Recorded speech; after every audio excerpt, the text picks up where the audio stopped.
Hello guys, welcome back to my channel. तो चलिए CTET की जैसे हमने सीरीज शुरू कर रखी है, तो आज हम दूसरा सेक्शन लेते हैं। ये है मैथमेटिक्स, यानी कि जिन लोगों का मैथमेटिक्स या मैथमेटिक्स ग्रुप से है तो उनका मैथमेटिक्स सेक्शन होता है, और जिन जो सोशल साइंस से है वो सोशल साइंस का हम नेक्स्ट वीडियो में लेंगे। ओके, तो चलिए शुरू करते हैं। वीडियो ज़्यादा लंबी नहीं करते हुए शुरू करते हैं आज का सेक्शन। तो इसमें कहा गया है कि चतुर्भुज एबीसीडी एक रचना संभव नहीं है। इसने कहा गया है 4 ऑप्शन दिए गए, इनमें से आपको एक ऐसी जो आकृति छांटनी है जिससे एक चतुर्भुज बन जाए एबीसीडी। अब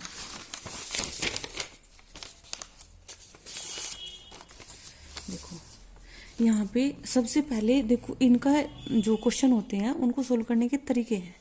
बीसी है हमारा आधार, जो है मान लो एक त्रिभुज है एबीसीडी, है ना, ए बी सी।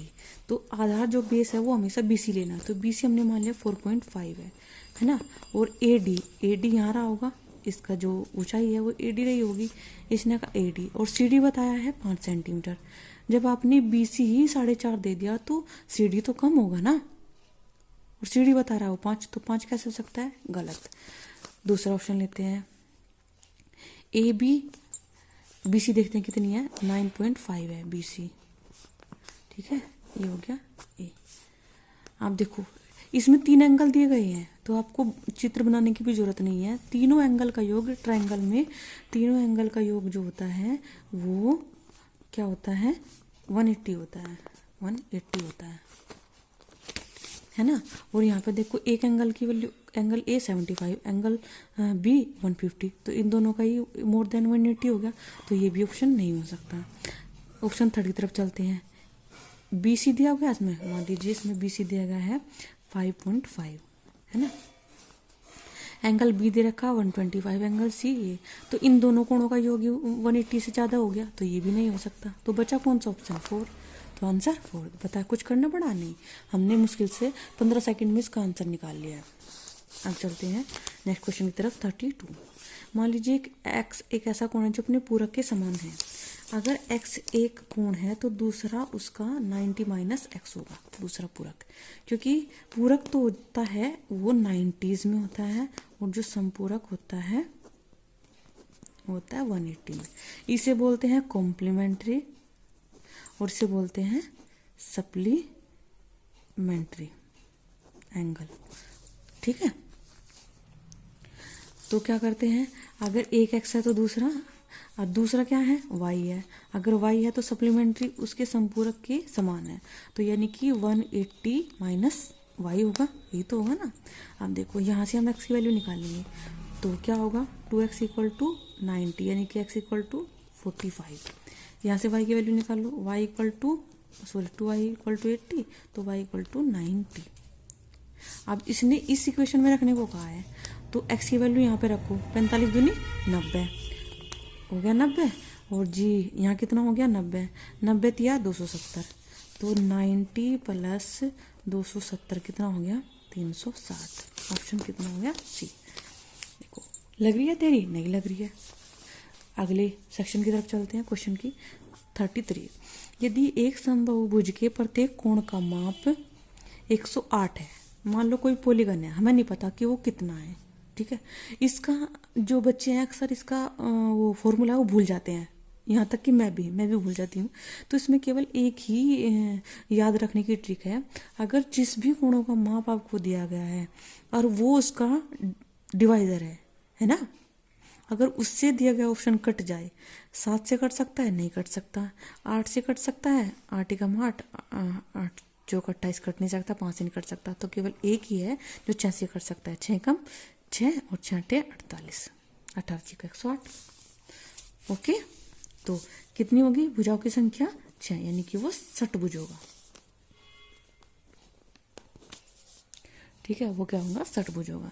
34 की तरफ चलते हैं। हमें क्या है, सीटेट में जो है वो स्पीड भी मेंटेन करनी है, क्योंकि लॉन्ग क्वेश्चन आते हैं, और ये तो 6 to 8 है। ये बहुत, इसका जो रिजल्ट होता है वो केवल 2 से 3% ही लोग पास हो पाते हैं। क्यों नहीं? इसलिए तो नहीं हो पाते क्योंकि उनके पास वो ट्रिक नहीं लगा पाते और एक स्मार्ट तरीके से सोल्व क्वेश्चन नहीं कर पाते। तो मैं आपको वो स्मार्ट वे ही बताने जा रही हूँ। 34 ABCD एक चतुर्भुज है ना। मान लो ये ABCD एक चतुर्भुज है, ठीक है। मुझे लगता है यहाँ से आपको दिख नहीं रहा होगा, ये दिख रहा है। अब क्वेश्चन भी और आंसर भी पूरा दिख रहा होगा। BD जो है वो 40 है, यानी कि ये इसका डायगोनल है। ये क्या है? 40 है। अब सम्मुख शीर्षों से BD पर लंब डाला गया। सम्मुख शीर्ष कौन कौन से होंगे? इसका सम्मुख शीर्ष ये होगा और इसका सम्मुख शीर्ष ये होगा। डाले गए लंब तो एक का 16 है और एक का 12 है। मान लो ये 16 होगा और ये 12 होगा। तो चतुर्भुज का क्षेत्रफल बताओ।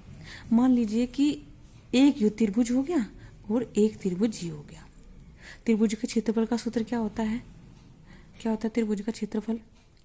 वो होता है 1/2 आधार गुणा ऊंचाई, है ना। तो इसमें मान के चलते हैं हम BCD में। BCD में क्या होगा? आधार कितना हो गया? 40 और 1/2 और ऊंचाई कितनी होगी? 16। तो ये हो गया 20। कितना आ गया? 16 दूनी 32, 320।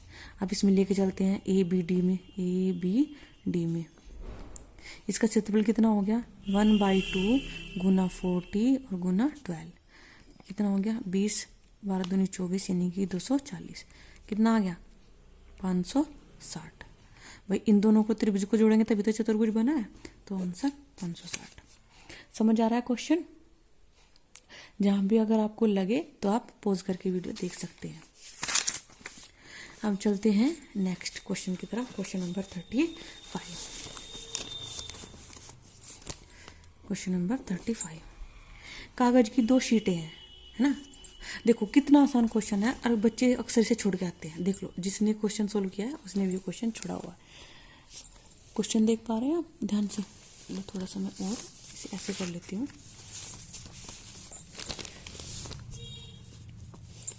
कागज की 2 शीटें ले गई हैं। मान लो एक तो कागज है ये और एक कागज है ये, है ना। शीटें ले गई हैं जिनका माप 22 गुणा 28 है, यानी कि लंबाई और चौड़ाई जो है 28 है। प्रत्येक शीट से, यानी कि 2 शीट से क्वेश्चन पढ़ते हैं पूरा। प्रत्येक शीट से एक बेलन बनाया जाता है। बेलन कब बनाया जाता है? उन्हें फोल्ड करके तो बेलन बनाया जाएगा ना। मैं आपको प्रैक्टिकल भी समझाऊंगी। देखो ये एक शीट है, हमें इससे एक बेलन बनाना है। ये कागज की शीट तो है, तो इससे बेलन आप कैसे बनाओगे? ऐसे तो फोल्ड करके बेलन बनाओगे। देखो बन गया बेलन। ऐसे तो होता है बेलन। देखो दिख गया बेलन। ऐसे तो बेलन होता है। तो ये शीट से तो बना गया है, यानी कि जो इसकी ये आधार है उससे हम क्या बना सकते हैं? त्रिज्या। और जो इसकी ऊंचाई है वो इससे हम ऊंचाई निकाल लेंगे। ओके चलिए चलते हैं। एक है 22, 28। एक बेलन बनाया जाता है जिसमें से एक की ऊंचाई है 22 सेंटीमीटर। मान लीजिए इसकी ऊंचाई होगी 22 सेंटीमीटर और इसकी ऊंचाई है दूसरे की 28 सेंटीमीटर। तो जब ये 22 है तो ये 28 रही होगी आधार, और जब ये 28 ऊंचाई है तो ये 22 रहा होगा, है ना। अगर मैं इससे बेलन बनाती हूँ, घुमा के बनाऊंगी तो आधे में बढ़ जाएगा। तो इसकी त्रिज्या कितनी होगी? इसकी त्रिज्या कितनी होगी? वो होगी 14, है ना। ओके। और जब इससे बेलन बनाऊंगी तो इसकी त्रिज्या कितनी होगी? वो होगी 11। तो आयतन इसने पूछा है कि उनके आयतनों में अंतर क्या होगा? अंतर यानी कि माइनस करना है। तो कितना होगा देख लो। आयतन का जो सूत्र होता है बेलन का वो होता है पाई r स्क्वायर h। ओके हम देखते हैं। पहले का निकालो कितना है? पाई, तो मैं दोनों में से कॉमन ले लेती हूँ, या लिख लेती हूँ r1 स्क्वायर h1 और माइनस r2 स्क्वायर h2, है ना। तो बाद में सोल्व कर देंगे हम पाई को। r1 कितना हो गया? कितना हो गया r1? ये हो गया 14 हो गया ना।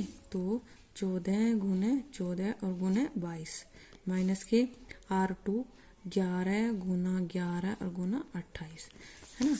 चलो अब देखो यहाँ से हम कुछ कॉमन ले लेते हैं। 14 गुना 156 98 और 11 121। तो अगर मैं यहाँ से 28 कॉमन ले लूँ तो यहाँ होगा 28 पाई, है ना। 28 पाई कॉमन ले लिया। एक 14 ये ले लिया और एक 2 इसमें से कॉमन ले लिया। तो 14 दूनी 28 है कि नहीं। तो यहाँ पे क्या बचा? एक तो 14 बच गया और एक 11 बच गया। माइनस के कभी कम गया, माइनस के यहाँ से 28 को मैं ले लिया था तो ये कितना बचा 121। अब 14 गुना 21 करो, कितना आ गया 14 एकम 14, और 14 एकम 14 और एक 15, 154 माइनस 121 कितना हो गया ये 14, 4 में से एक गया 3 और 5 में से 2 गया 3, कितना आ गया 33। अब इसे सोल्व कर लो, यहाँ था 28 पाई गुना 33। अब पाई की वैल्यू रखो 28 गुना 22/7 और गुना 33, 7 चौक 28। इनको दोनों को जो गुना करके आएगा वो इसका आंसर होगा। ठीक है ना, बिल्कुल इजी मेथड से आपको समझाऊंगी मैं। इसका ऑप्शन आएगा 294।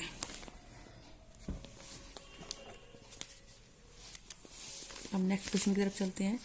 तार के टुकड़े हैं, मान लीजिए मैं आपको एक प्रैक्टिकल वे में समझाती हूँ। ओके, ये मेरी एक डाटा केबल है, इससे समझा रही मैं।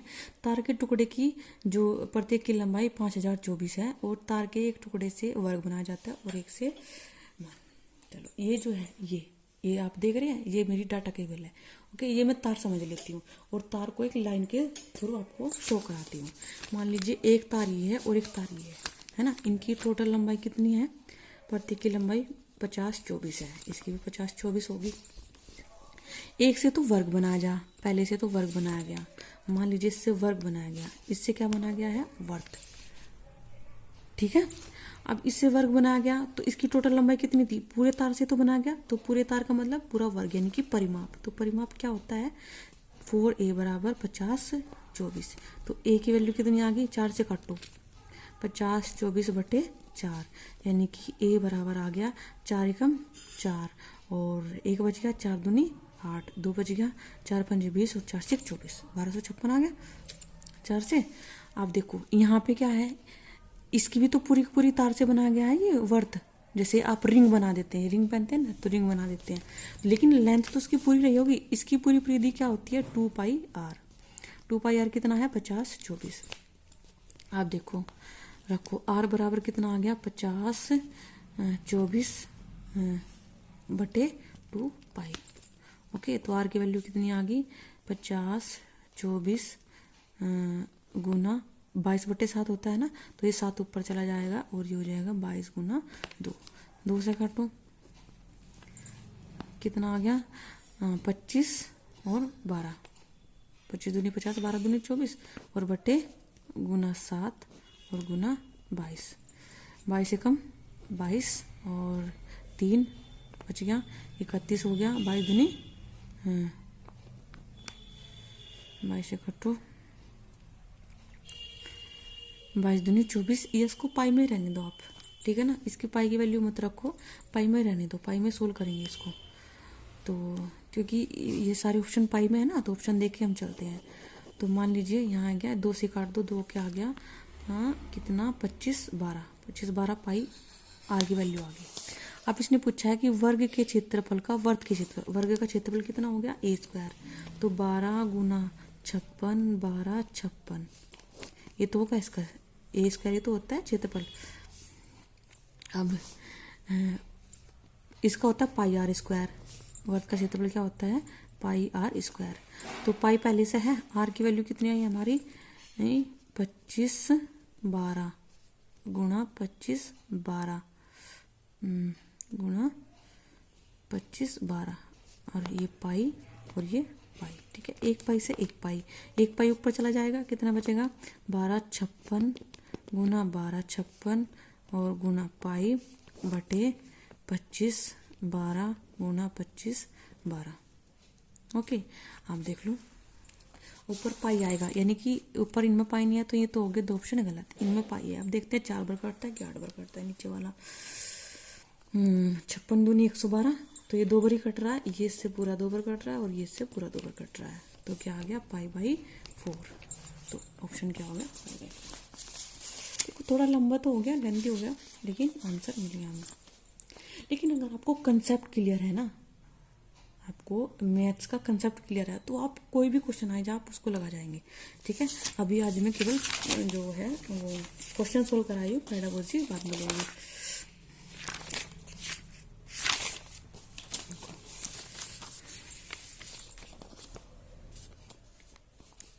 Question number 48। क्वेश्चन नंबर 48 में देख लीजिए क्या है।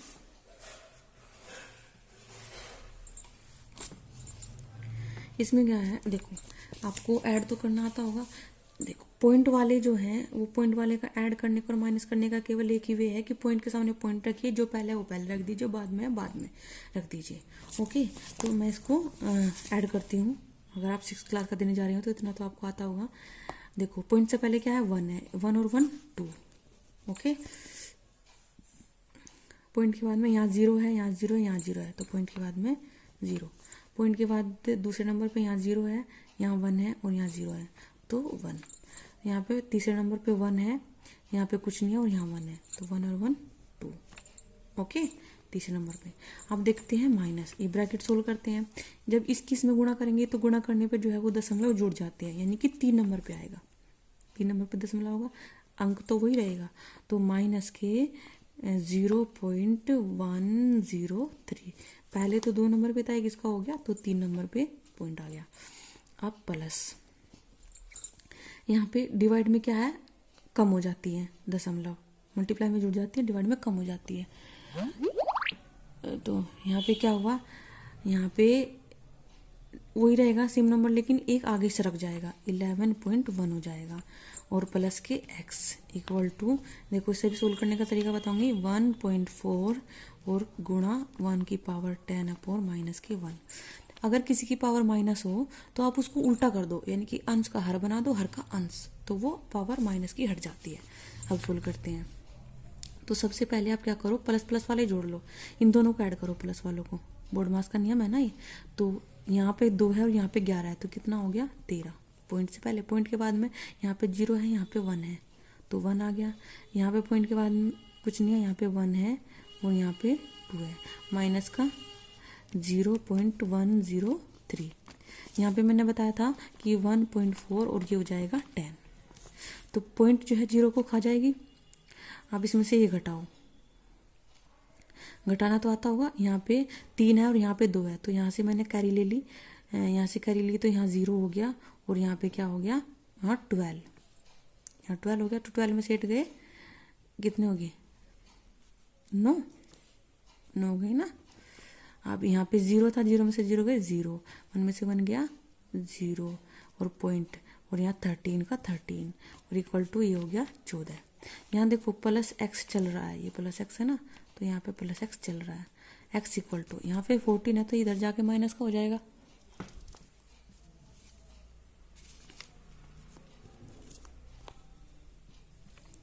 कितना आएगा 14 माइनस के 13 माइनस 009। अब देखो ले लो, यहाँ पे क्या लिखेंगे इसे, 14.00 और यहाँ हो गया 13.009। ओके, तो यहाँ से कैरी लेते जाओ आप, यहाँ कितना हो जाएगा 13 हो गया, तो यहाँ आकर कैरी लेंगे, यहाँ 10 हो गया, यहाँ 9, यहाँ 9, तो यहाँ 10, 10 में से 9 गया 1, 9 9, तो यहाँ 0, तो आंसर क्या है 0.991 ऑप्शन है। इसमें देख रहे होंगे ना, 0.991 आ गया हमारा। बताओ, मुश्किल से 48 सेकंड लगी है हमें। ओके, अब चलते हैं नेक्स्ट क्वेश्चन की तरफ। इसमें कहा गया है, देखो इसको सिंपल वे बताऊंगी सोल्व करने का, 49 का 3। आप इसको यहीं पे पेपर में सोल्व कर लो। पेपर में सोल्व कैसे करेंगे आप,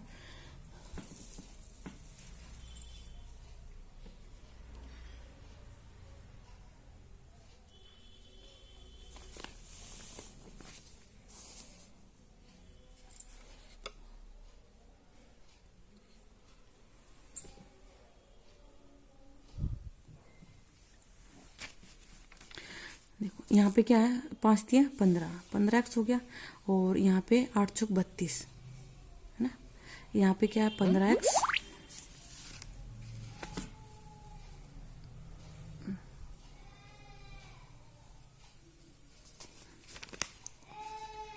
यहाँ पे हो गया 15x माइनस के 21 और माइनस के 8 चौक 32x माइनस के 13 चौका 52 प्लस के और इक्वल टू 9 दूनी 18x माइनस के 22 और माइनस के 17।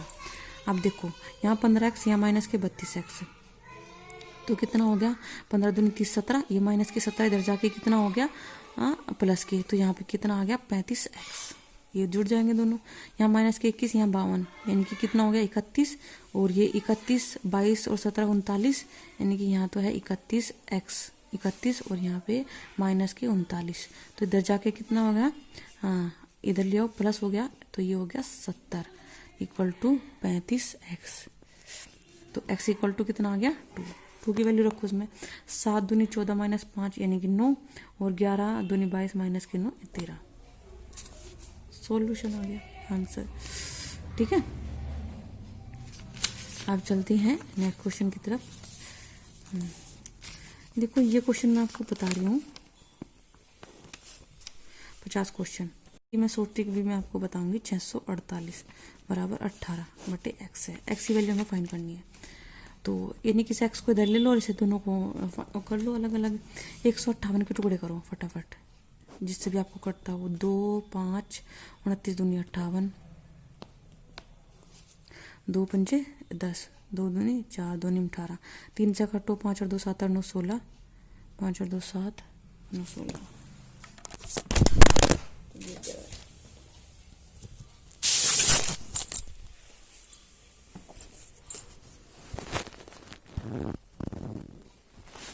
चलिए चलते हैं नेक्स्ट क्वेश्चन की तरफ। Question number 50। क्वेश्चन नंबर 50 में ये कहा गया कि यदि under root 1058 multiply under root 648 divided by X equal to 8 है तो एक्स का मान क्या है। ठीक है, तो हमने 2 से डिवाइड करके देखा तो क्या गया 529। आपको स्क्वायर रूट और क्यूब रूट याद होने चाहिए। ठीक है, ये सस्पेक्ट करती है जो पेपर सॉल्यूशन है। तो यहाँ पे मैंने क्या करा, यहाँ पे 529 मिल गया, मुझे स्क्वायर मिल गया किसका 23 का। ठीक है ना, तो ये 2 और अंडर रूट 23 गुना 23। ठीक है, तो यहाँ पे क्या हो गया, यहाँ 2 से काटो 2 गुना 324 32 दूनी 64 28, तो ये भी स्क्वायर रूट है। तो क्या करेंगे, यहाँ से 23 बार आ जाएगा और ये किसका स्क्वायर है 18 का। तो यहाँ से हो गया 23 बार आ गया अंडर रूट 2 और यहाँ पे 18 बार आ गया अंडर रूट 2, अंडर रूट 2 भी बार आ गया।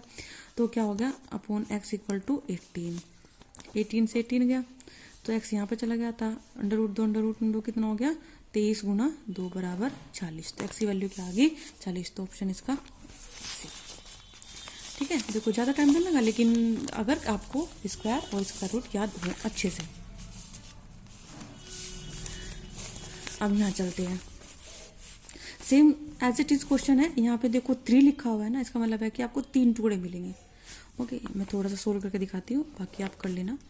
यहाँ पे क्या है क्यूब, ये क्यूब रूट है 500 और multiply by cube root minus के 340 3 4 5 6 इक्वल टू 48। ओके, तो यहाँ पे आप टुकड़े करो, क्या हो गया 25 चौका 100, 25 चौका 100 गुना 5 है ना। यहाँ पे क्यूब रूट करो 17 दूनी 34 और 17 दूनी 34 2 एकम 2 2 दूनी 4 और 2 अट्ठे 16, 1728 और ये हो गया 2, ए माइनस 2 ले लो आप अंडर रूट में इक्वल टू 40a। देखो ये 1728 किसका होता है 12 का, तो यहाँ से 5 बाहर आ गया अंडर रूट 4 हो गया और यहाँ से क्या बाहर आ गया 1728 से किसका क्यूब रूट होता है ये 12 का, तो यहाँ से 12 बाहर आ गया। तो यहाँ रह गया माइनस के अंडर रूट 2 इक्वल टू 40। ठीक है, तो 12 पंजे 60 और क्या हो गया क्यूब रूट 4 और ये इनकी मल्टीप्लाई करेंगे तो 2 हो गया, 2 इसका इसके 2 टुकड़े करेंगे, मान लीजिए इसका 2 हो गया और इसका माइनस के 2 हो गया, तो -1 बाहर ले लेंगे अंडर रूट में ले लेंगे सॉरी, और यहाँ पे क्या हो गया 12 पंजे 60। ठीक है, और इक्वल टू 40a। तो क्या गया 2 बाहर आ गया तो 120 हो गया, 120 माइनस के 40a, 40 से 3 बार गया माइनस के 3। ऑप्शन देखो आप देख पा रहे हैं आंसर, ये वाला सोल्व करा था मैंने 51। ऑप्शन इज करेक्ट होगा। देखो सॉल्यूशन तो जिसने किया है बहुत किया, लेकिन आंसर सही बहुत कम मिल रहे हैं। ठीक है, तो नेक्स्ट क्वेश्चन की तरफ चलते हैं हम। नेक्स्ट क्वेश्चन क्या है? नेक्स्ट क्वेश्चन कह रहा है कि 2/9 52।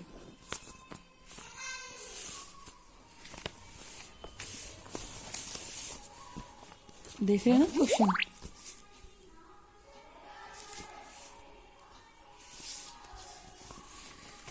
(52) क्वेश्चन 2/9 की पावर 3 मल्टीप्लाई बाई, यहाँ पे देखो 4/81 है, तो आप इसको 2 की पावर 2 और 9 की पावर 2 भी लिख सकते हैं ना, और वो होल पावर आके बाहर आ जाएगी।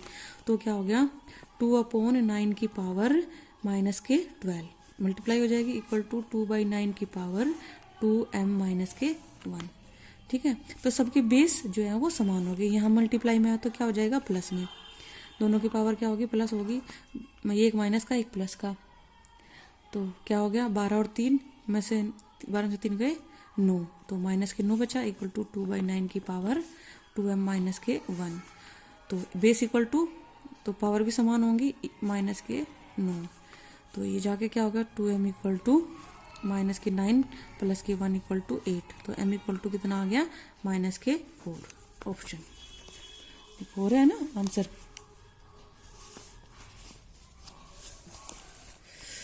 अब देखो ये चीज़ देख लो आप, इसका एक थोड़ा सा ट्रिकी सॉल्यूशन बता रही हूँ मैं। लेके तो 4 हो जाएगा, 4m इक्वल टू 2, तो 2 से 2 गया, तो m माइनस के 4m इक्वल टू 1। 54 क्वेश्चन, ठीक है। 54 क्वेश्चन में क्या क्या है ये देख लीजिए। इसमें है कि 2m माइनस के 1/2m इक्वल टू 2 है, तो हमें इसकी वैल्यू पूछी है। तो यहाँ पे देखो 2 है, तो इसका स्क्वायर तो 4 हो नहीं सकता, तो इसका ये 16 किसका स्क्वायर है, ये 4 का स्क्वायर है, तो यहाँ पे 4 बनाना पड़ेगा। 4 कब बनेगा, जब यहाँ से मैं 2 कॉमन लूँगी। तो मैं 2 कॉमन ले लेती हूँ, 1 माइनस 4m इक्वल टू 2, 2 से 2 गया, तो m माइनस के 4m इक्वल टू कितना बचा, 1। ओके, अब इसका स्क्वायर करो, तो m square plus 1/16 m square और माइनस के 2 इंटू m अपॉन 2m और इक्वल टू 1। 1 का स्क्वायर 1 होता है, इससे ये गया, और ये 1/4 है, 2/2। तो इसके वैल्यू पूछी है, तो क्या होगा, यहाँ पे माइनस में है तो इधर जाके कहीं में हो जाएगा, 1/2 है तो इधर जाके प्लस में जाएगा, 1/2 इक्वल टू 3/2।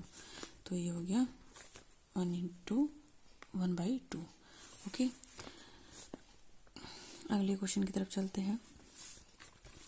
इसका आप डायरेक्ट याद रखना है कि एक फैक्टर देखना है हमें कौन सा है, तो फैक्टर ये नहीं हो सकता, ये नहीं हो सकता। ओके, इसमें यहाँ पे क्या है, प्लस का 4 है, तो जिसमें प्लस का 2 दिया गया हो वो इसका ऑप्शन होगा, ऑप्शन नंबर 3।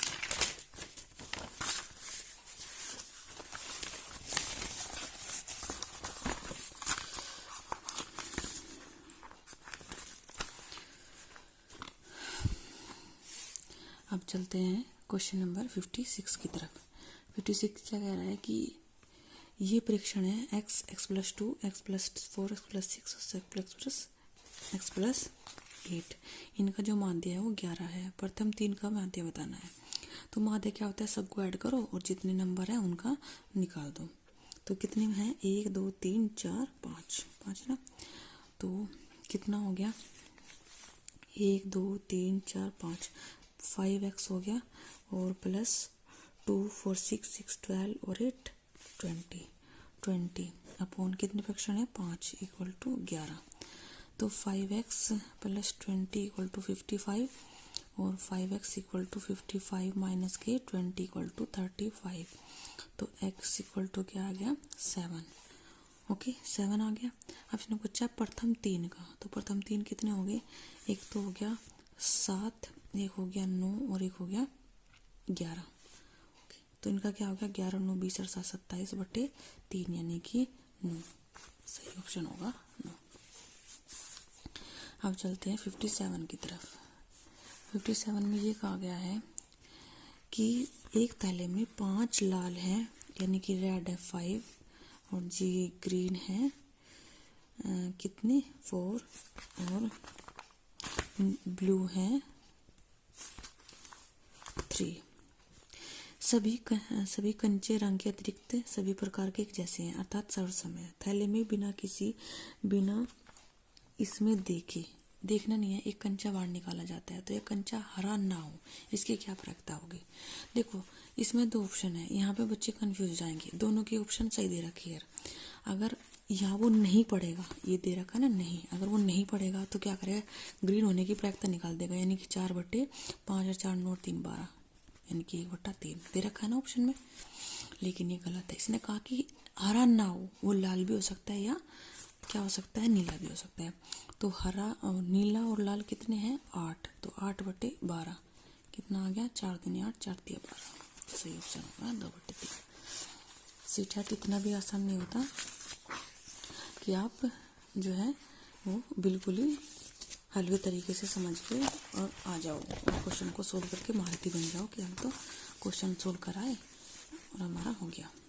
58 में देख लीजिए, इसने कहा है कि 3 नंबर हैं A B C, केवल एक ही अंक है जो तीनों को प्रदर्शित करता है, मानते हैं। देखो 1 1 1, तो 1 1 भी हो सकता है ना, लेकिन एक का अगर मैं तीनों का करूँ तो तीनों का ऐड करके 3 ऑप्शन है नहीं। अब मैं लेती हूँ 2, मान लो A भी 2 हो गया है ना, तो 2 × 2 है ना, और ये हो गया 2 × 2, ठीक है। ए बी गुणा बी ए, तो ए तो इनमें कॉमन है, यहाँ पे भी कॉमन है दोनों में, तो क्या हो गया स्क्वायर हो गया ना। अब मान लीजिए ये है बी सी बी, यानी कि 2 × 2 × 2, ओके। एक ही अंकों को प्रदर्शित करते हैं, तो तीनों का पूछा कि ए बी सी का मान क्या होगा। यहाँ पे 3 अंक है, सॉरी 3 नंबर तो है, एक को तो दिया नहीं गया, तीसरे को, तो क्या होगा 8/8 हो गया बराबर। तो A ≠ B ≠ C, तो तीनों का मान क्या हो गया 2 + 2 + 2, यानी कि 6, आंसर हो गया 6। चलिए चलते हैं 59 क्वेश्चन की तरफ।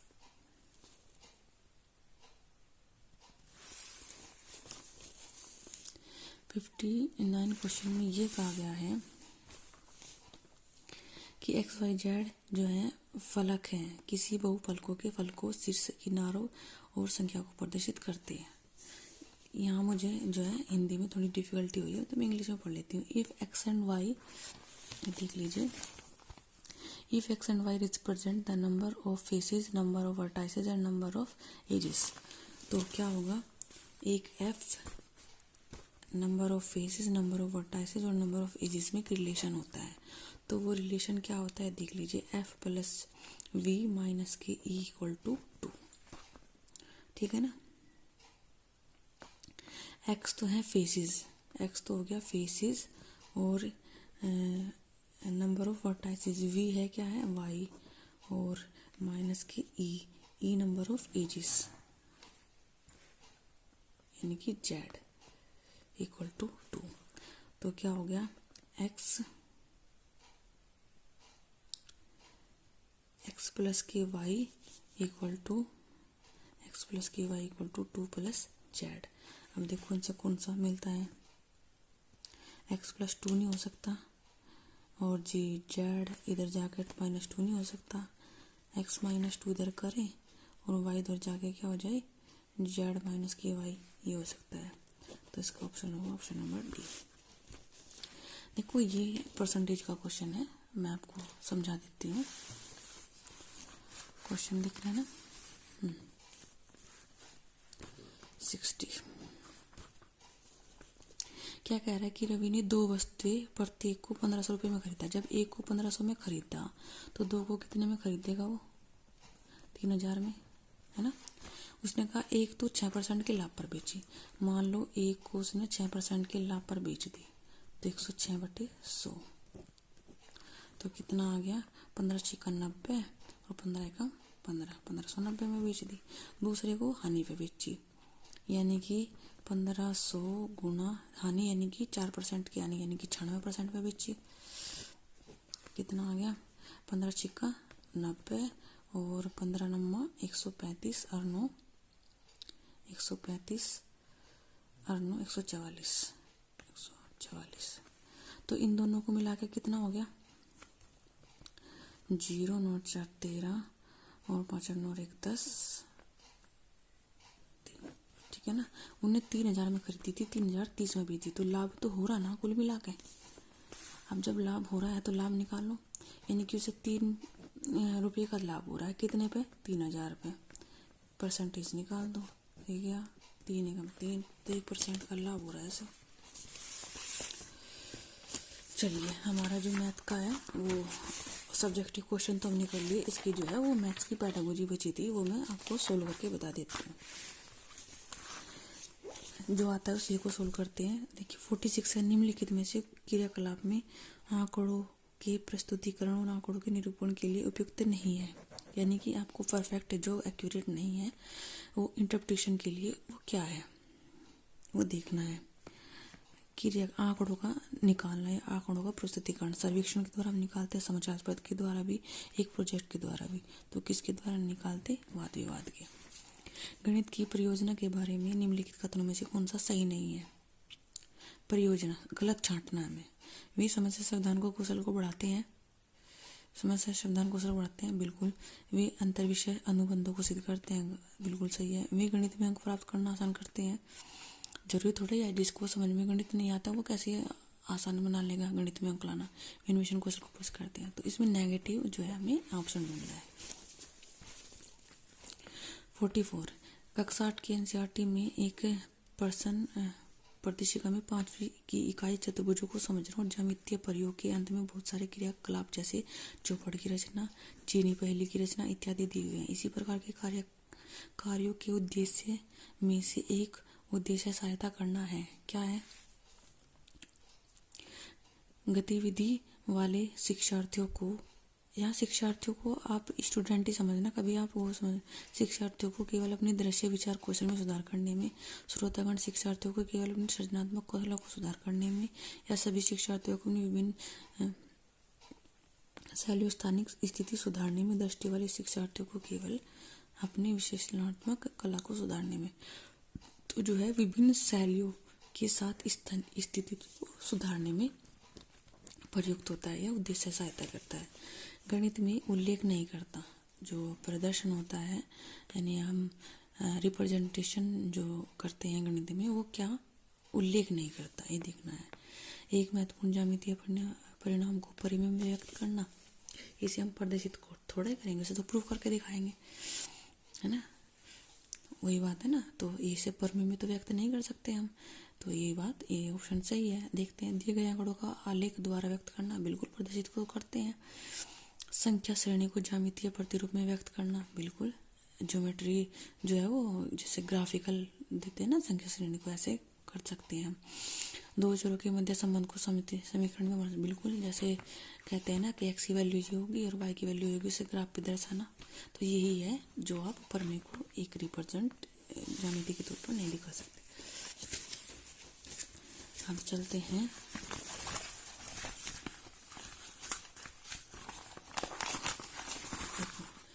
39 क्वेश्चन है। ज्यामिति में उपपत्ति लिखना संकेत करता है, यानी कि ज्योमेट्री इम्प्लाइज, प्रूफ जो हम करते हैं ज्यामिति में वो किस चीज को प्रूफ करता है, कथन की तर्क या औचित्य को, यानी कि जो हम आर्ग्यूमेंट करते हैं उसकी जस्टिफिकेशन को शो करता है, स्टेटमेंट्स को, कथन को शो करता है। दो पूरक कोण है 2 और 3 के अनुपात में, उनको ज्ञात कीजिए, है ना, ये क्वेश्चन है। अब एनसीईआरटी का ये क्वेश्चन है, जो क्वेश्चन दिखाया गया है इसका संदर्भ क्या है, हमारा पूछने का तात्पर्य क्या है इस क्वेश्चन को। तो अब ये कह रहा है, तो हम इससे जो है 2 पूरक कोण है, इनसे हम कोण निकाल सकते हैं और जो बाकी की जानकारी है वो भी हम फाइंड कर सकते हैं। अब पढ़ते हैं ऑप्शन। निम्न श्रेणी का विचार है, क्यों भाई निम्न श्रेणी का विचार, ऑप्शन है क्वेश्चन है एनसीईआरटी का, निम्न श्रेणी का कैसे है, तो गलत। उच्च श्रेणी का विचार है, सही है, क्योंकि यह अपेक्षा करता है कि दी हुई जानकारी की व्याख्या की जाए और इसका विश्लेषण की जाए। बिल्कुल सही है, यानी कि इसकी व्याख्या करना। जैसे एक होगा 2x, एक हो गया 3x, तो एक दूसरे के पूरक कौन है नहीं। अगर एक x है तो दूसरा 2x माइनस 90 होगा, अगर 3x है तो 3x 90 माइनस 3x हो गया। ओके, तो हम एंगल तो फाइंड कर सकते हैं, जो बाकी जानकारी है एंगल निकाल सकते हैं। उच्चतर श्रेणी का विचार है क्योंकि यह अपेक्षा करता है कि दी हुई जानकारी से चित्र की रचना की जाए। कैसे की जाएगी चित्र की रचना? उससे विश्लेषण तो किया जाएगा, तभी तो चित्र की रचना की जाएगी। निम्न श्रेणी का विचार है गलत, तो इसका ऑप्शन बेस्ट ऑप्शन नहीं होगा। 1-2 पेडागोजी को क्वेश्चन बचे हैं, ये मैथ्स की पेडागोजी है। अनीसा और अमित कक्षा 7 में पढ़ते हैं। अनीसा ने अमित को कहा कि यदि उनकी कक्षा में प्रत्येक विद्यार्थी के गणित में अंकों की 5 वृद्धि की जाए तो औसत में 5 की वृद्धि हो जाती है। ओके, उसने आगे यह भी कहा कि सभी संख्याओं के लिए सही होगा। यह सभी संख्याओं के लिए सही होगा। अमित इससे सहमत नहीं हुआ और अनीसा ने 5 के स्थान पर n लेकर इसे सिद्ध किया। तो अनीसा ने क्या उपयोग किया? वो क्या है, एक एग्जाम्पल को प्रूफ में तौर कर रहा है ना। एक एग्जाम्पल दिया था, उसे क्या कर रहा है, वो नियम तक लेके जा रहा है, रूल तक लेके जा रहा है। तो उदाहरण से नियम कौन सी वो है, ये आगमनात्मक विधि है। निम्नात्मक क्या है, इसका उल्टा। ओके, यानी कि नियम से लेके उदाहरण की तरफ जाना। सिंपल क्वेश्चन था। तो तकनीक पर आधारित खेलों जिसमें संख्याओं के गुणनखंड या द्विआयामी आकृतियों को जोड़कर नई आकृति बनाना आदि होता है, इनका प्रयोग होता है। मतलब संख्याओं के गुणन करना और उसे द्विआयामी आकृतियों को जोड़कर नई आकृति बनाना विद्यार्थियों के उदाहरणों को समझने की क्षमता में वृद्धि करता है, ताकि वे अपनी योग्यता के अनुसार अन्वेषण, प्रेक्षण, निष्कर्ष करने के कारण कुशल हो जाते हैं। हाँ सही है। आगे देखते हैं। शिक्षक द्वारा विद्यार्थियों के गणित दर्शन का मूल्यांकन करने में सहायता करता है। विद्यार्थियों को गणित की प्रयोगशाला में व्यस्त रखने में शिक्षक की सहायता करता है। ये थोड़ा है ना कि अगर आप क्वेश्चन पूछ रहे हैं क्लासरूम में तो आप एकदम बिजी हो गए ना, वो तो एक एक्टिविटी को शो करता है। विद्यार्थियों की संख्यात्मक दक्षता और परिकलन दक्षता को बढ़ाता है। तो इनमें चारों में है तो कुछ सही, तो ऑप्शन ये भी है, लेकिन बेस्ट ऑप्शन हमारा ये है। तो आज की वीडियो में इतना ही। उम्मीद है आप लोग को ये मेरा जो सेकंड लेक्चर है सीटेट 2016 का वो मैथ्स का सेक्शन वो पसंद आया होगा।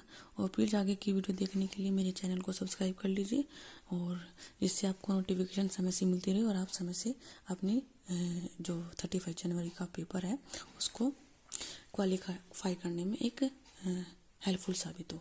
Thank you for watching.